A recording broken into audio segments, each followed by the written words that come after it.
Isabel Caro is as shocking a poster girl as you will ever see. Last month, the anorexic woman who weighs less than 70 pounds appeared on billboards in Milan, the fashion center of Italy. Looking at her made us wonder if she would actually survive. CBS News correspondent Sheila McVicker went to Paris to learn more about her. You remember the picture, the shocking, haunting gaze of an anorexic. Hard to look at, hard to look away from. It was part of an Italian attempt to raise awareness of the disease in the fashion industry. Isabel Caro was the model. She told us she has no regrets. She posed for the campaign. I've been anorexic since I was 13. I said if I can put my years of suffering to use, then it would not have been pointless. I hope the message got through. I know there has been a lot of criticism because it's a shocking photo, and I wanted to shock. It's really a warning that this is a serious illness. But it's too painful now for Isabel to see that picture. I say to myself, that's horrible, horrible.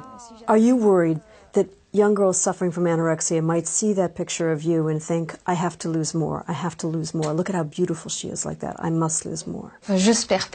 I don't think so. I hope not. To see my tailbone like an open wound, I show myself as I am. I'm not beautiful, my hair is ruined, and I know I will never have long hair again. I've lost several teeth, my skin is dry, my breasts have fallen. No young girl wants to look like a skeleton. It's horrible. It's ugliness. You couldn't believe anyone would want to look like that. I don't think there is any question about it. At 5 feet and now 66 pounds, 25-year-old Isabel has a body mass index under 14. The lowest healthy adult BMI is 18.5. She has weighed even less. Her anorexia the result of a dreadful childhood. This is when I was 55 pounds. It's actually very painful to look at these photos again. When did you realize that this disease, this illness, could kill you? It was when I went into a coma about a year and a half ago, and really up to then I didn't realize. I saw death coming for me. I saw what all those people describe when they survive an accident, when they really come close to dying. At that stage I freaked out. I was so afraid that I took hold of myself, and I said I have to do something, because I won't have a second chance. I really wanted to live. I really wanted to fight. Isabel left her family and moved to the south of France. She's found a doctor who specializes in treating eating disorders. She sees a psychotherapist, has her blood and heart checked regularly.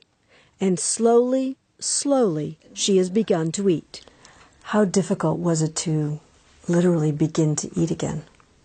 My stomach rejected everything, so it was very, very hard. I had to get used to eating again, little bites and lots of liquids. Isabel says she loves Japanese food. I'll have the seaweed salad and definitely the miso soup because it's got lots of salt in it. And for lunch ordered soup and seaweed and a plate of sashimi, that's raw sliced fish. A whole cup of tea is sometimes just too much. She cradles the cup for warmth. Pasta and rice are still too heavy. She never uses olive oil. But there is progress. I've put on weight since the campaign photo was taken in April. I've gained more than 4 pounds, and I now weigh 32 kilos.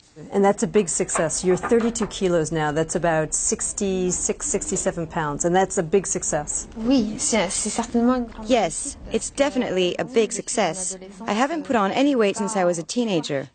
I was hospitalized several times and fattened up, but at the time I wasn't given any psychiatric help.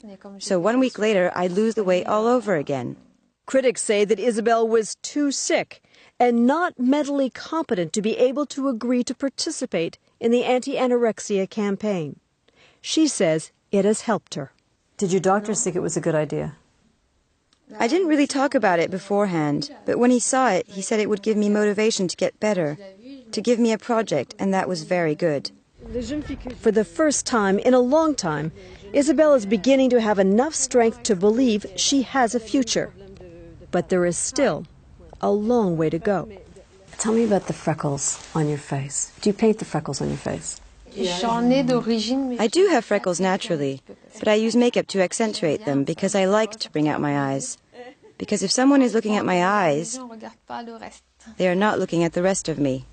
Sheila McVicker, CBS News, Paris.